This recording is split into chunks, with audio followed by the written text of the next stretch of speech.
안녕하십니까? 세상의 모든 지식을 이야기로 풀어내는 이곳에 오신 것을 환영합니다. 혹시 머나먼 중동의 작은 나라 레바논 출신의 한 겸손한 수도사가 어떻게 우리 시대 가장 기적적인 성인 중 한 명이 되었는지 들어보셨습니까? 오늘 우리는 1977년 시성된 사르벨 마클루프 성인의 놀라운 삶과 글을 통해 지금 이 순간까지도 이어지고 있는 기적의 이야기 속으로 함께 떠나보려 합니다.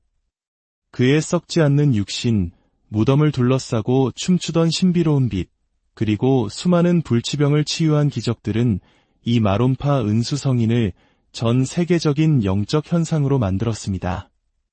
본격적인 이야기에 앞서 잠시 시간을 내어 이 놀라운 희망의 이야기가 더 많은 이들에게 닿을 수 있도록 도와주시지 않겠습니까? 여러분의 구독과 좋아요는 저희가 더 좋은 콘텐츠를 만드는데 큰 힘이 될 뿐만 아니라 어둠 속에 있는 누군가에게 한 줄기 빛을 전하는 선한 나눔이 될 것입니다. 이 영상을 보시는 모든 분들의 삶에 하느님의 은총이 함께하기를 기도합니다.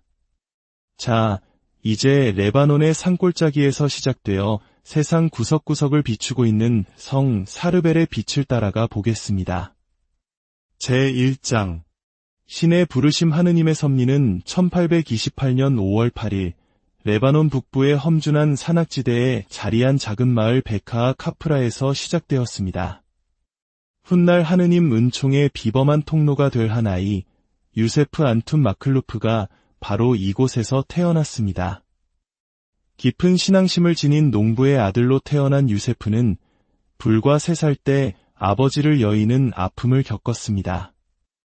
홀로 남은 어머니 브리지타는 어려운 환경 속에서도 자녀들을 굳건한 믿음 안에서 키워냈습니다. 어린 시절의 이 가슴 아픈 경험은 어린 유세프의 마음에 깊은 흔적을 남겼고 그는 어려서부터 유난히 고독과 기도를 사랑하는 아이로 자라났습니다. 마을 사람들은 가족의 작은 양떼를 돌보던 소년 유세프를 기억합니다. 그는 종종 바위 틈에 자신만의 공간을 만들어 조용히 묵상에 잠기곤 했습니다. 가족들이 그를 찾아 나설 때면 그는 마치 마을을 둘러싼 저 산 너머의 무언가를 보는 듯한 눈으로 지평선을 응시하며 깊은 기도에 빠져있곤 했습니다. 하느님을 향한 내면의 이끌림은 해가 갈수록 강해졌고 마침내 23살이 되던 해 그는 2명의 삼촌에게만 사실을 알린 채 아무도 모르게 집을 떠나기로 결심합니다. 그의 목적지는 마이푸크의 성모 마리아 수도원이었습니다. 유세프의 갑작스러운 실종은 가족, 특히 어머니의 마음에 큰 충격과 슬픔을 안겨주었습니다. 아들이 어디로 떠났는지 알게 된 가족들은 수도원으로 찾아와 그를 설득하려 애썼습니다. 마을에 착하고 아름다운 처녀와의 혼담까지 제안하며 그의 마음을 돌리려 했지만 청년 유세프의 결심은 바위처럼 굳건했습니다. 그는 부드럽지만 단호한 목소리로 대답했습니다. 저의 마음은 오직 하느님께만 속해 있습니다. 저의 온 존재를 그분께 바치고 싶습니다. 짧은 수련 기간을 거친 유세프는 1853년 11월 1일 마침내 수도복을 입고 2세기 안티오키아의 순교자 이름을 따 사르벨이라는 수도명을 받게 됩니다. 수도 생활 동안 그의 장상들과 동료 수사들은 그의 경이로운 신심과 엄격한 규칙 준수, 그리고 침묵에 대한 깊은 사랑에 깊은 감명을 받았습니다. 젊은 사르벨 수사는 마치 육신은 땅에 있지만 그의 영혼은 늘 하느님과 함께 머무는 것처럼 보였습니다. 어린 시절부터 가꾸어온 주님과의 이 깊은 일치는 훗날 온 세상을 놀라게 할 강력한 전구의 힘의 근간이 되었습니다. 제2장 거룩한 삶. 안나야의 성마론 수도원은 사르벨 성인의 거룩함이 마치 사막의 꽃처럼 인간의 시선을 피해 조용히 만개한 무대였습니다. 신학 공부를 마친 그는 1859년 7월 23일 마론파 총대 주교자가 있는 브케르케에서 사제로 서품되었습니다. 사제가 된 후 그는 다시 수도원으로 돌아와 16년 동안 수도사로서의 삶을 이어갔습니다. 그는 장상들이 맡기는 모든 소임을 겸손하고 정확하게 수행했습니다. 동료 수사들은 사르벨 신부가 거의 영구적인 단식을 하는 모습을 기억합니다. 그는 생존에 필요한 최소한의 음식만을 섭취했으며 주식은 약간의 채소와 콩류였습니다. 수도의 규칙이 정한 단식 기간이 아닐 때조차도 고기와 유제품은 전혀 입에 대지 않았습니다. 그는 나무 조각이나 포도나무 가지 뭉치를 베개 삼아 거친 침상에서 하루에 단 몇 시간만 눈을 붙였습니다. 어떤 편의 시설도 없는 그의 독방은 세속의 모든 것을 버리고 오직 하느님만을 소유하고자 했던 그의 영혼을 비추는 거울과도 같았습니다. 사르벨 신부의 기도 생활은 엄격한 영성 생활에 익숙한 동료 수사들마저 경탄하게 만들었습니다. 그는 성체 앞에 무릎을 꿇고 오랜 시간 동안 미동도 없이 기도에 잠기곤 했는데 그 모습이 너무나 고요하여 혹시 숨을 쉬고는 있는지 의심스러울 정도였습니다. 특히 레바논 산간의 추위가 혹독한 겨울, 동료 수사들은 기도하는 그의 어깨 위로 창문 틈새로 들어온 눈이 소복이 쌓이는 것을 보았습니다. 하지만 그는 전혀 개의치 않는 듯 깊은 기도에 잠겨 있었습니다. 수도원 밭에서의 고된 노동으로 굳은 살이 박이고 갈라진 그의 손은 육신으로는 떠나왔지만 마음속으로는 늘 품고 있던 세상을 위한 끊임없는 기도로 하늘을 향해 들어 올려졌습니다. 1875년 그는 고독에 대한 더욱 깊은 부르심을 느끼고 수도원에서 몇 킬로미터 떨어진 성 베드로와 성 바오로 은수처로 들어갈 수 있도록 허락을 청했습니다. 고대 페니키아 신전 유적 위에 세워진 이 은수처는 완벽한 관상 생활을 위한 이상적인 장소였습니다. 사르벨 신부는 이곳에서 다른 2명의 은수사와 함께 지상에서의 마지막 23년을 보내며 이전보다 훨씬 더 엄격한 고행의 삶을 살았습니다. 그의 하루는 새벽 3시 기도로 시작되었고 오전에는 성체 성사인 미사 봉헌이 이어졌습니다. 특히 축성 기도 중에 자주 탈원에 빠졌기 때문에 그의 미사는 몇 시간씩 이어지기도 했습니다. 그의 미사에 참여하는 특권을 누렸던 몇몇 증인들은 놀라운 사실들을 증언했습니다. 그가 성체를 들어 올릴 때 그의 몸이 땅에서 수십 센티미터 떠오르는 것을 여러 번 목격했다고 합니다. 또한 초자연적인 빛이 제대를 비추며 눈에 보이지 않는 그리스도의 성체한 실제를 가시적으로 드러내기도 했습니다. 겸손한 은수사가 애써 감추려 했던 이 신비로운 현상들은 머지않아 훨씬 더 큰 빛으로 드러나게 될 그의 비범한 성성의 첫 신호들이었습니다. 제3장 전구의 힘 샤르벨 신부는 평생토록 세상의 눈을 피해 익명의 삶을 살고자 했지만 그의 거룩함에 대한 명성은 그가 살아있을 때부터 이미 안나야 인근 지역으로 퍼져나가기 시작했습니다. 농부들과 목동들 그리고 인근 마을 주민들이 그의 기도를 청하기 위해 은수처로 모여들기 시작했습니다. 그들은 이 침묵의 수도사가 하느님의 마음에 닿는 특별한 통로를 가지고 있다고 굳게 믿었습니다. 처음에는 소수에 불과했던 순례자들의 발길은 질병과 가정 문제, 물질적 어려움으로 고통받는 사람들로 금세 끊이지 않는 행렬이 되었습니다. 문서로 기록된 최초의 기적 중 하나는 1885년 봄에 일어났습니다. 메뚜기 떼가 온 지역의 농작물을 파괴할 위기에 처하자 절망에 빠진 농부들이 사르벨 신부를 찾아왔습니다. 그들의 간청을 들은 신부는 흙 한 줌을 쥐어 축복한 뒤 주님의 기도를 바치며 밭의 경계에 뿌리라고 일러주었습니다. 그의 말을 따른 농부들은 경악을 금치 못했습니다.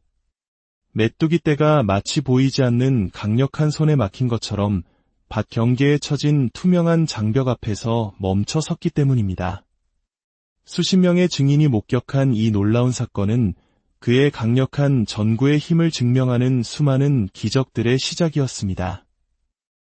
또 다른 주목할 만한 사례는 헤르멜 마을의 마리암이라는 소녀의 이야기입니다. 당시 의술로는 진단도 치료도 불가능한 정신질환을 앓던 그녀는 발작이 시작되면 폭력적으로 변하고 알 수 없는 언어를 말하며 장정 여러 명이 제압해야 할 정도의 초인적인 힘을 보였습니다. 수많은 의사와 지역 사제들의 구마 예식으로도 효과를 보지 못하자 그녀의 가족은 마지막 희망을 걸고 사르벨 신부에게 그녀를 데려왔습니다. 은수사는 잠시 침묵 속에서 기도를 드린 후 소녀의 머리에 손을 얹고 이렇게 말했습니다. 영혼과 육신의 의사이신 주 예수 그리스도께서 당신을 모든 악에서 해방시켜 주실 것입니다. 그 자리에 있던 증인들에 따르면 그 순간 마리암은 마치 거대한 짐을 벗어 던진 듯 바닥에 쓰러졌고 다시 일어섰을 때 그녀의 얼굴은 평온을, 정신은 온전한 명료함을 되찾았다고 합니다. 그날 이후 그녀에게서 그 신비한 병의 증상은 다시는 나타나지 않았습니다. 예언의 은사 또한 사르벨 신부에게 주어진 비범한 은총이었습니다. 그는 놀라울 정도의 정확성으로 미래의 사건들을 예견했습니다. 1895년 가을의 어느 날 수도원의 작은 텃밭에서 일하던 그는 갑자기 하던 일을 멈추고 동료 수사에게 말했습니다. 즈베일의 부스탄이 가족을 위해 기도해주게. 첫눈이 내리기 전에 죽음이 그들의 집을 3번 방문할 걸세. 놀란 동료 수사는 이 말을 당시 건강하게 잘 지내던 그 부유한 가족에게 전했습니다. 그리고 사르벨 신부의 예언대로 그의 12월이 끝나기 전 부스탄이 가족의 3사람이 예기치 않은 상황 속에서 차례로 세상을 떠났습니다. 아버지를 시작으로 장남, 그리고 할머니 순이었습니다. 그의 거룩함에 대한 명성이 퍼져나갈수록 세상에 드러나지 않으려는 그의 열망 또한 커져만 갔습니다. 순례자들이 그의 전구를 통해 얻은 기적에 대해 감사하면 그는 한결같이 이렇게 대답했습니다. 하느님만이 모든 선의 유일한 주인이십니다. 저는 그저 화가의 손에 들린 붓이나 작가의 손에 쥔 펜과 같은 미천한 도구일 뿐입니다. 이 깊은 겸손은 그의 기도와 고행의 삶과 결합하여 그를 하느님 은총의 더욱 투명한 통로로 만들었습니다. 이는 그가 죽음 이후에 온 인류를 위한 강력한 중재자로서 수행하게 될 위대한 사명을 위한 준비 과정이었습니다.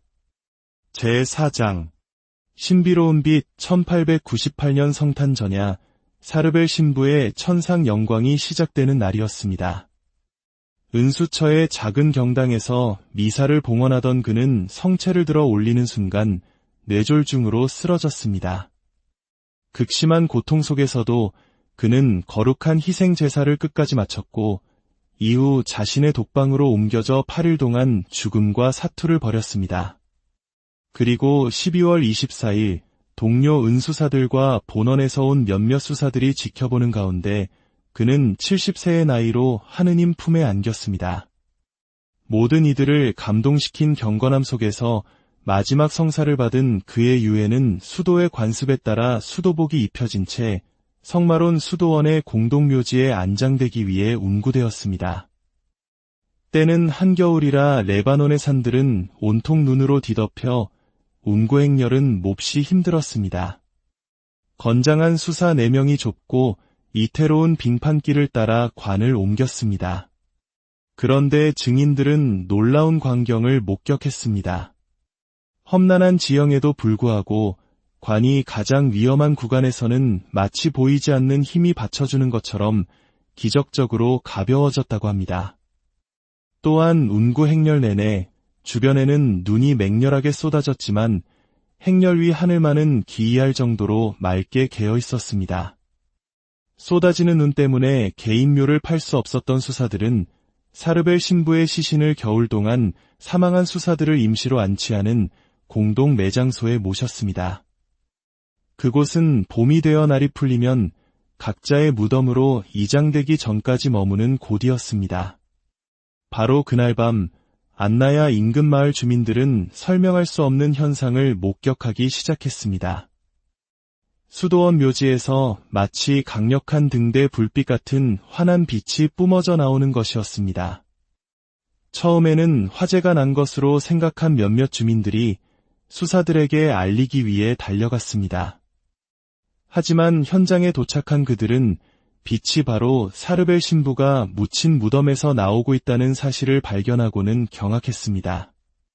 어떤 증인은 100개의 촛불보다 더 밝았다고 묘사했고, 또 다른 증인은 보름달 빛이 한 점에 집중된 것 같았다고 말한 이 신비로운 빛은 해 진녘에 나타나 새벽동이 틀 무렵 사라지기를 45일 밤낮 동안 계속되었습니다.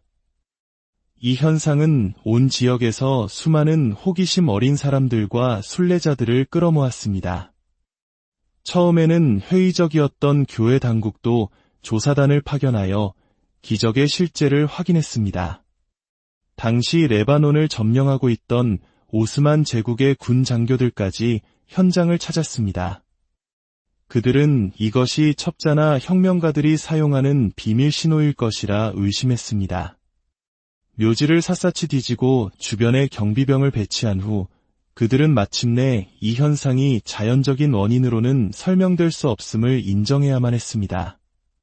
사르벨 신부의 무덤에서 뿜어져 나온 이 빛은 세상에 비치신 그리스도께서 당신의 성인들 안에서 현존하심을 나타내는 고대 그리스도교의 상징을 떠올리게 했습니다. 이는 마치 세상의 눈을 피해 숨어 살았던 이 겸손한 은수사가 이제 하늘나라에서 찬란히 빛나는 등불이 되었음을 하느님께서 친히 신자들에게 알려주시는 듯했습니다. 이 놀라운 사건들에 대한 보고를 받은 마론파 총대주교는 이 초자연적 현상과 관련된 모든 증언을 신중하게 기록하라고 명령했습니다. 이렇게 하여 훗날 성 사르벨의 시복과 시성으로 이어질 공식적인 절차가 시작되었습니다. 제5장 썩지 않는 육신 1899년 봄, 레바논에는 기록적인 폭우가 쏟아져 성마론 수도원 묘지의 일부가 물에 잠겼습니다. 무덤의 상태를 우려한 수도원장은 공동 매장소에 묻힌 시신들을 더 건조하고 안전한 장소로 이장하기 위해 발굴을 명령했습니다. 사르벨 신부가 잠들어 있던 무덤을 열었을 때 수사들은 눈앞의 광경에 할 말을 잃었습니다. 그의 시신이 전혀 썩지 않은 채 온전한 모습으로 누워 있었기 때문입니다. 그가 선종한 지 넉 달이 지났고 무덤은 물과 진흙으로 가득 차 있었음에도 불구하고 말입니다. 더욱 놀라운 것은 시신에서 장미 향기가 나는 투명한 액체가 끊임없이 흘러나와 그의 수도복을 흠뻑 적시고 있었다는 사실입니다. 이 설명할 수 없는 현상을 조사하기 위해 지역 의사인 조르주 시크랄라 박사가 초빙되었습니다. 정밀 검사 후 그는 이러한 보존 상태에 대한 과학적 설명을 찾을 수 없다고 선언했습니다. 그의 공식 보고서에는 이렇게 기록되어 있습니다. 사르벨 신부의 시신은 살아있는 사람과 같은 유연성과 체온을 유지하고 있다. 혈관에서는 혈액순환이 계속되는 것으로 보이며 시신에서 흘러나오는 액체는 부패를 막는 방부 성질을 가지고 있다. 그는 이 현상이 알려진 자연 법칙을 초월하는 경우라고 결론지었습니다. 교회 당국은 사실 확인 후 시신을 백향목으로 만든 관에 안치하고 총대주교의 인장으로 봉인하여 수도원의 특별한 방에 보관하기로 결정했습니다. 주기적으로 관을 열어 시신의 상태를 확인하고 계속해서 풍부하게 흘러나오는 액체로 흠뻑 젖은 옷을 갈아입혔습니다. 의사, 공증인, 종교 지도자들이 입회한 가운데 진행된 매 검사 때마다 시신은 모든 자연적인 부패의 법칙을 거스르며 유연하고 온전한 상태를 유지하고 있음이 확인되었습니다. 이 놀라운 현상은 수십 년간 지속되었고 신자들뿐만 아니라 합리적인 설명을 찾으려는 여러 나라의 과학자들과 의사들의 관심을 끌었습니다. 그의 사후 거의 30년이 지난 1927년 시복 절차의 일환으로 교황청에서 임명한 위원회가 입회한 가운데 매우 엄숙한 발굴이 이루어졌습니다. 위원회 소속이었던 엘리아스 엘로네시 박사는 사진과 상세한 분석을 통해 시신이 여전히 유연하며 신비한 액체를 분비하고 있음을 기록했습니다. 그는 공식 보고서에서 다음과 같이 선언했습니다. 사르벨 신부의 시신을 검사한 후 나는 그의 보존 상태가 현재 의학이 하는 어떠한 자연적 과정으로도 설명될 수 없음을 맹세코 증언할 수 있다.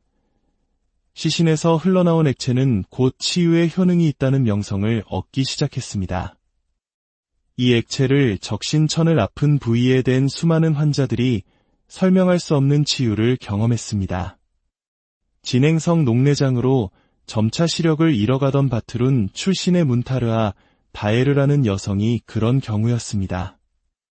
의사로부터 몇 주 안에 완전히 실명할 것이라는 선고를 받은 그녀는 절박한 심정으로 수도원을 찾았습니다.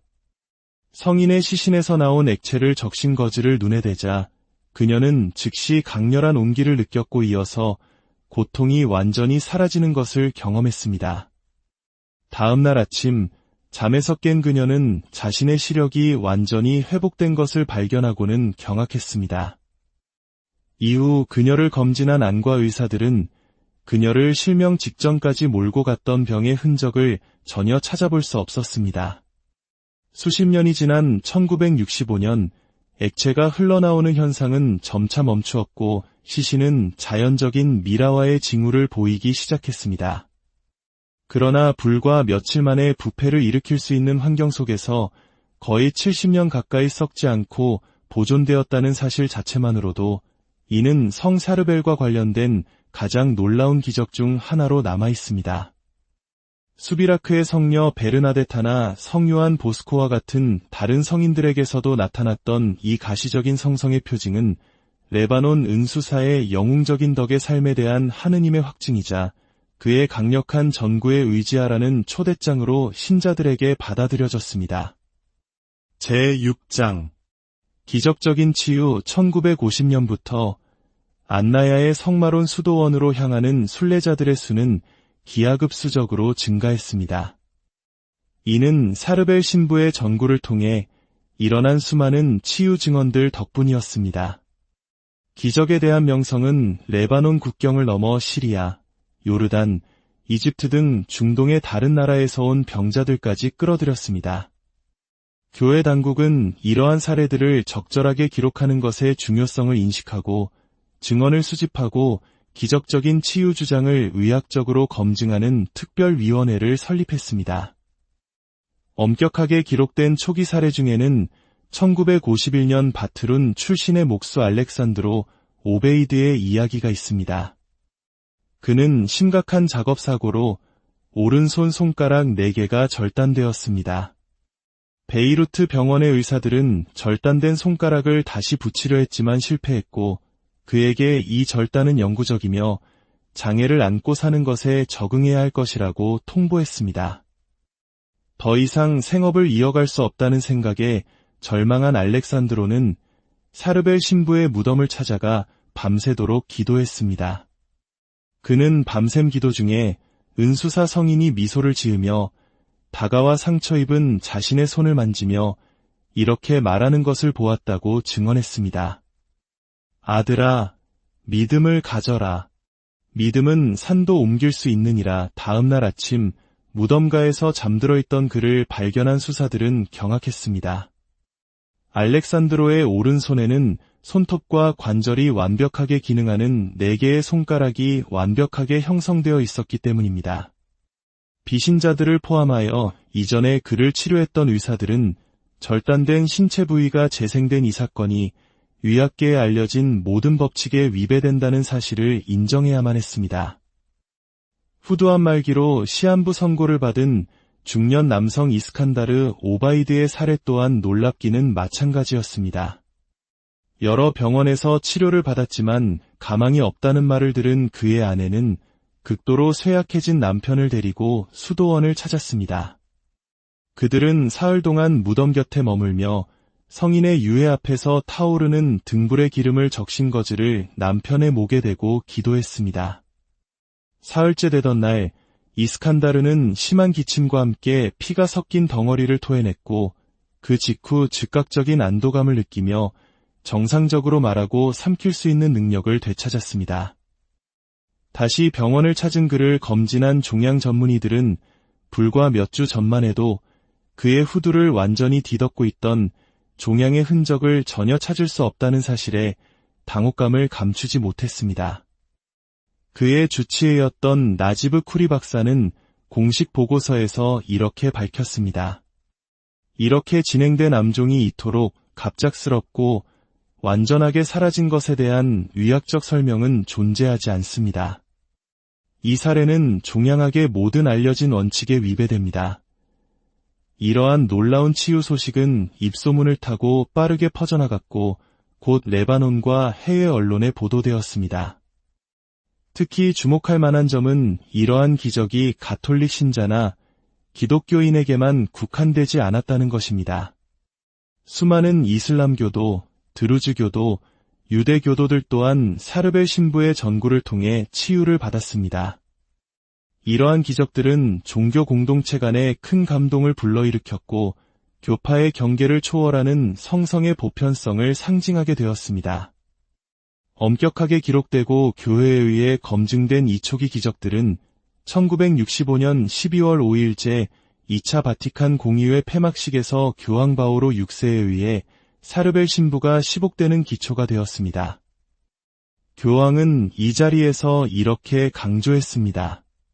분쟁으로 분열되고 긴장으로 찢긴 세상 속에서 레바논의 이 겸손한 수도사의 모습은 빛의 등대이자 그리스도인과 비그리스도인 모두를 위한 일치의 지점으로 떠오릅니다. 제7장 노아드 엘 사미의 기적성 사르벨에게 전해지는 수많은 기적들 가운데 노아드 엘 사미의 사례는 엄격한 의학적 기록과 전 세계적인 영향력으로 인해 단연 돋보입니다. 1993년에 일어난 이 놀라운 사건은 성인에 대한 신심의 결정적인 전환점이 되었습니다. 레바논 북부에 사는 노아드 엘 사미는 50세의 나이에 몸의 오른쪽이 부분적으로 마비되는 심각한 퇴행성 질환을 앓고 있었습니다. 의사들은 그녀의 상태가 비가역적이며 마비가 계속 진행될 것이라고 선고했습니다. 1993년 1월 22일 밤 잠들어 있던 노아드는 놀라운 환시를 보았습니다. 2명의 수도사가 그녀의 방으로 들어왔는데 그중 한 명이 자신을 성 사르벨이라고 밝히며 말했습니다. 나는 성모 마리아의 명에 따라 당신을 수술하러 왔소. 그녀는 수도사의 손이 자신의 목을 열고 무언가 수술을 한 뒤 다시 절개 부위를 닿는 것을 느꼈습니다. 잠에서 깨어난 노아드는 자신의 목에 이전에는 없었던 약 12cm 길이의 흉터가 있는 것을 발견하고는 경악했습니다. 그리고 마비되었던 오른쪽 팔과 다리를 완벽하게 움직일 수 있다는 것을 깨달았습니다. 그녀는 수년 만에 처음으로 도움 없이 일어나 정상적으로 걸었고 가족들은 놀라움을 금치 못했습니다. 그녀를 치료했던 신경과 의사 나빌 오켄 박사는 검사 결과에 당혹감을 감추지 못했습니다. 불과 몇 주 전만 해도 심각한 퇴행성 병변을 보였던 그녀의 신경계가 완벽하게 정상으로 돌아왔기 때문입니다. 이 사례를 더욱 특별하게 만드는 것은 환시 중에 성 사르벨이 노아드에게 했던 말입니다. 모두가 이 기적을 믿을 수 있도록 수술 자국은 당신 목에 남을 것이오. 그리고 매년 1월 22일이 되면 그 흉터가 열려 피를 흘릴 것이오. 실제로 1994년부터 지금까지 매년 1월 22일이 되면 노아드의 목에 있는 흉터가 열리고 약 24시간 동안 피와 같은 액체를 분비한 뒤 어떤 의학적 처치 없이 다시 저절로 닫히는 현상이 반복되고 있습니다. 이 현상은 전 세계의 의료팀과 방송팀에 의해 기록되었습니다. 노아드의 기적이 미친 영향은 모든 예상을 뛰어넘었습니다. 해외 언론들이 이 소식을 전하면서 안나야 수도원으로 향하는 순례자들의 수는 폭발적으로 증가했습니다. 그녀의 살아있는 증언은 수많은 병자들에게 희망을 주었고 물질주의에 물든 세상 속에서 많은 이들의 믿음을 굳건하게 만들었습니다. 제8장 현대의 기적들. 1977년 교황 바오로 6세에 의한 성 샤르벨의 시성은 그의 기적적인 활동의 끝이 아니라 오히려 그 시작을 알리는 신호탄과 같았습니다. 그 이후 오늘날까지 그의 전구를 통해 얻어진 놀라운 은혜에 대한 증언은 계속해서 타위구운하며 이른바 샤르벨 현상을 만들어냈습니다. 안나야 수도원에 설립된 성 샤르벨 연구센터는 매년 오대륙에서 온 수천 건의 증언을 기록하고 있으며 그중 상당수는 과학적 관점으로는 설명할 수 없음을 증명하는 위학 문서가 첨부되어 있습니다. 회의론자였던 레바논의 전자공학자 레이몽 나데르의 이야기는 특히 유명합니다. 1994년 그는 안나야 은수처에서 성 샤르벨과 신비로운 만남을 가진 후 급진적인 회심을 경험했습니다. 그가 그곳에서 홀로 평화롭게 명상하고 있을 때 강력한 현존을 느꼈고 성인의 형상을 한 강렬한 빛을 보았습니다. 다음 날 그는 자신의 어깨에 마치 불타는 손이 닿은 것처럼 완벽한 손 모양의 화상 자국 5개가 새겨져 있는 것을 발견했습니다. 피부과 의사들이 검사한 이 자국들은 실제 화상의 특징을 보였지만 원인이 될 만한 물리적 요인은 전혀 없었습니다. 더욱 놀라운 것은 이 자국들이 주기적으로 사라졌다가 다시 나타나는데 종종 중요한 교회의 축일과 일치한다는 점입니다. 멕시코의 어린 소녀 마리아 고메즈의 사례도 있습니다. 급성 림프 구성 백혈병 말기 진단을 받은 그녀에게 의사들은 치료가 불가능하며 몇 주밖에 살지 못할 것이라고 통보했습니다. 한 마론파 사제가 그녀의 부모에게 성인의 유물을 건넸고 부모는 그 유물을 딸의 베개 밑에 두고 9일 기도를 시작했습니다. 기도 사흘째 되던 날 거의 의식 없이 누워만 있던 소녀가 갑자기 침대에서 일어나 앉아 먹을 것을 달라고 했습니다. 믿을 수 없었던 의사들이 검사한 결과 암세포가 완전히 사라지고 모든 혈액 수치가 정상으로 돌아온 것이 확인되었습니다. 이러한 기적들은 아르헨티나의 다발성 경화증 환자, 레바논 남부의 시아파 이맘 등 국적과 종교를 가리지 않고 계속해서 보고되고 있습니다. 미디어와 소셜 네트워크를 통해 널리 퍼진 이 현대의 기적들은 성 샤르벨에 대한 신심을 전 세계적으로 확산시키는 데 크게 기여했습니다. 제9장 설명할 수 없는 현상들. 성 샤르벨과 관련된 다양한 기적 현상들 가운데 가장 놀라운 것 중 하나는 기적의 사진 현상입니다. 1990년대에 시작된 이 현상은 사진 전문가들에 의해 연구되었지만 아직 과학적인 설명을 찾지 못했습니다. 한 사진작가가 안나야에서 열린 예식 사진을 현상하다가 촬영 당시에는 없었던 나이든 수도사에 빛나는 형상이 찍힌 것을 발견하면서 시작되었습니다. 그 이후로 수백 명의 방문객들이 비슷한 이미지를 포착했습니다. 디지털 시대가 도래하면서 이 현상이 멈출 것이라 예상했지만 오히려 디지털 사진에서의 출현은 더욱 빈번해졌습니다. 최신 기기로 촬영한 평범한 사진을 나중에 다시 확인했을 때 마치 촬영 후에 이미지가 구현된 것처럼 성인의 형상이 나타나는 경우가 많았습니다. 캐논이나 니콘과 같은 회사의 엔지니어들은 이러한 현상이 디지털 사진의 기본 원리에 위배된다고 밝혔습니다. 또 다른 설명할 수 없는 현상은 기적의 기름입니다. 전 세계 수천 가구에서 성 샤르벨의 성화가 설명할 수 없이 장미나 유향 냄새가 나는 기름 같은 액체를 분비하기 시작했습니다. 화학 분석 결과 이 액체는 올리브유와 유사하지만 독특한 분자 구성을 가지고 있었습니다. 과학자들은 생성된 기름의 양이 이미지의 총 질량을 훨씬 초과하기 때문에 이 현상이 알려진 물리법칙에 위배된다고 지적합니다. 이러한 현상들은 신자들에게 우리 세상 속에서 성인이 활발하게 활동하고 있다는 가시적인 표징으로 받아들여지고 있습니다.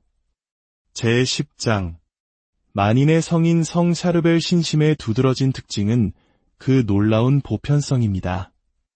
수많은 성인들이 특정 지역이나 문화권에서만 공경받는 것과 달리 이 레바논의 은수사는 모든 장벽을 허물고 전 세계적인 영적 현상이 되었습니다.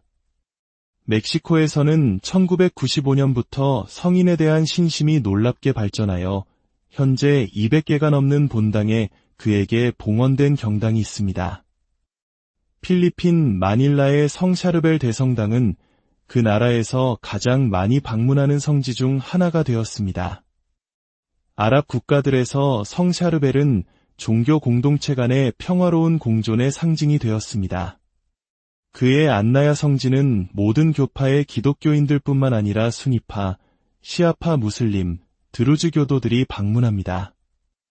이러한 보편성은 프란치스코 교황께서도 강조하신 바 있습니다. 성샤르벨의 모습은 우리에게 진정한 성성은 국경을 알지 못하며 문화와 종교 사이의 다리 역할을 한다는 것을 상기시켜줍니다. 많은 이들이 종교를 분열의 도구로 사용하는 시대에 이 겸손한 레바논의 수도사는 우리에게 진정한 하느님 체험은 언제나 보편적인 형제애로 이어진다는 것을 보여줍니다. 제11장 영적 유산 성샤르벨은 어떤 저술도 남기지 않았고 대중 연설을 한 적도 없지만 그의 침묵의 삶 자체가 현대 세계를 위한 강력한 가르침입니다. 첫째, 그는 우리에게 하느님과의 만남을 위한 특별한 공간으로서 침묵과 고독의 가치를 가르쳐줍니다. 끊임없는 소음과 과잉 연결의 시대에 그는 우리 영혼에 하느님의 목소리를 들을 수 있는 고요한 순간이 필요함을 일깨워줍니다. 둘째, 그의 삶은 기도의 중요성을 보여줍니다. 그에게 기도는 단순히 하나의 활동이 아니라 모든 존재를 물들이고 매 순간을 하느님과의 친교로 변화시키는 영혼의 숨결이었습니다. 셋째, 진정한 겸손입니다. 자기 주장과 인정 욕구에 사로잡힌 세상에서 그는 의도적으로 자신을 감추고 익명을 선택했습니다. 마지막으로 성체에 대한 사랑입니다. 그에게 거룩한 미사는 매일의 정점이었으며 그는 그 신비에 깊이 몰입하여 종종 탈원 상태에 빠지곤 했습니다. 성샤르벨의 이 영적 유산은 그의 육신이 죽은 지 오랜 시간이 지난 후에도 수많은 영혼들을 하느님께 더 가까이 이끄는 가장 위대한 기적이 되고 있습니다. 제12장 성샤르벨에게 드리는 기도 이야기를 마치며 성샤르벨에게 우리의 기도를 함께 봉헌했으면 합니다. 오, 영광스러운 성샤르벨, 수많은 기적으로 하느님께 영광을 받으신 레바논의 수도자이며 은수자시여 저의 비천한 간청을 들어주소서. 침묵과 고행, 그리고 끊임없는 기도 속에서 사셨던 당신이시여 제 마음의 고요함 속에서 하느님을 찾을 수 있는 은총을 허락하소서.